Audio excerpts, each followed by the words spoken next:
Polls have closed in Afghanistan's parliamentary elections after a day marred by reports of voting irregularities and deadly militant attacks across the country. And with US troops pledging to pull out of Afghanistan by next summer, many fear the elections show the country is far from stable and still plagued by corruption. RT's Paula Slier is in the Afghan capital for us and can give us some details now live. Hello to you, Paula. So talk to me. We've had reports of voting violations, Taliban attacks, threats and all sorts of irregularities. Tell me, how's it going? How's it been going at the polls where you are? Well, by and large, this was certainly not a successful day for Afghan democracy. There was an extremely low voter turnout, with some polling stations reporting that less than a quarter the number of people turned out today compared to the number of people casting their ballot last year during the presidential elections. The first results will come in next week, Wednesday, with the final tally being tabled at the end of October. But these certainly will be elections associated with violence. More than 11 people were killed throughout the course of the day. More than 1,000 polling stations were unable to open their doors, particularly in far-flung rural communities where the Taliban has strong control.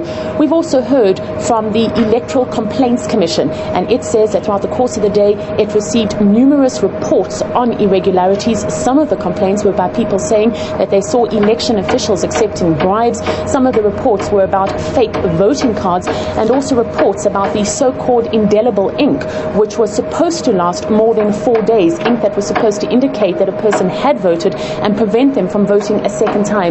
But we've heard many stories of people being able to wash off this ink in just a matter of minutes. So not a good kickoff here to America's imposed democracy there in Afghanistan. Now, the US military intends to pull out of the country next year, hoping to leave it well on the way to becoming a stable, working democracy. But after these elections, how likely are we to see that anytime soon? Well, the Afghan parliament is meant to be installed early next year.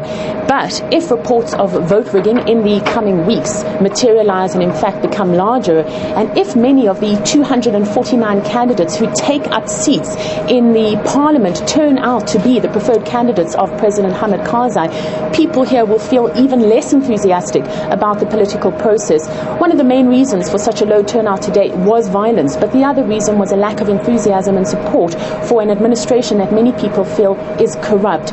By and large, people also feel that this is an administration backed by Western governments that has not listened to the will of the people.